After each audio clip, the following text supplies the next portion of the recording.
রাষ্ট্র কাঠামো মেরামতের ৩১ দফা বাস্তবায়নের লক্ষ্যে লিফলেট বিতরণ।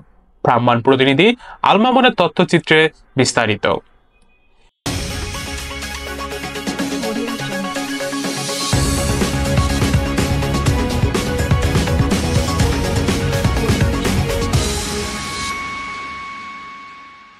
বিএনপির ভারপ্রাপ্ত চেয়ারম্যান তারেক রহমান রাষ্ট্র কাঠামোর মেরামতের ৩১ দফা বাস্তবায়নের লক্ষ্যে মানিকগঞ্জের জেলা বিএনপির ঘিওর উপজেলায় জনসাধারণের মাঝে লিফলেট বিতরণ করেন জেলা বিএনপির সাধারণ সম্পাদক এস.এ. জিন্নাহ কবির। শুক্রবার সন্ধ্যার সময় জেলা বিএনপির সাধারণ সম্পাদক এস.এ. কবির জিন্নাহ নেতৃত্বে জেলা বিএনপির ও ঘিওর উপজেলা বিএনপির নেতাকর্মীদের নিয়ে রাষ্ট্র পরিচালনা তারেক রহমানের রাষ্ট্র কাঠামোর মেরামতের ৩১ দফা বাস্তবায়নের লক্ষ্যে লিফলেটের বিতরণ করেন ঘিওর উপজেলা বিএনপির সাধারণ সম্পাদক এস.এ. জিন্নাহ কবির।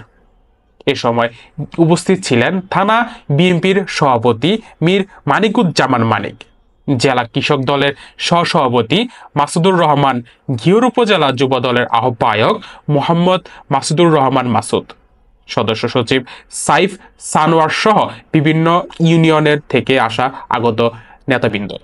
সংগ্রামের মাধ্যমে গত 5 তারিখে একটা স্বৈরাচার এই দেশ থেকে বিদায় নিছে। আগামী নির্বাচনে কোনো না কোনো রাজনৈতিক দল ক্ষমতায় আসবে। তো উনি ভাবছেন যে পরবর্তীতে যাতে আর এই বাংলাদেশে কোনো স্বৈরাচার জন্ম না নেয় এবং কৃষকরা তার পণ্য উৎপাদনের পণ্যের ন্যায্য মূল্য পায়, শ্রমিকরা যাতে ন্যায্য মূল্য শ্রম দিয়ে ন্যায্য পায়, কোনো বেকার শিক্ষিত ছেলে পেলে যাতে বেকার না থাকে তাদের জন্য বেকার ভাতা, গণতান্ত্রিক অধিকার, স্বাধীনতা এবং ক্ষুদ্র ব্যবসায়ীরা যাতে ব্যাংকের মুক্তবাজার অর্থনীতির ভিত্তিতে ব্যাংকের থেকে ঋণ নিয়ে তার ব্যবসা ধীরে ধীরে বাড়াইতে পারে। এই আপনারা দেখছেন অগ্রযাত্রা টেলিভিশন।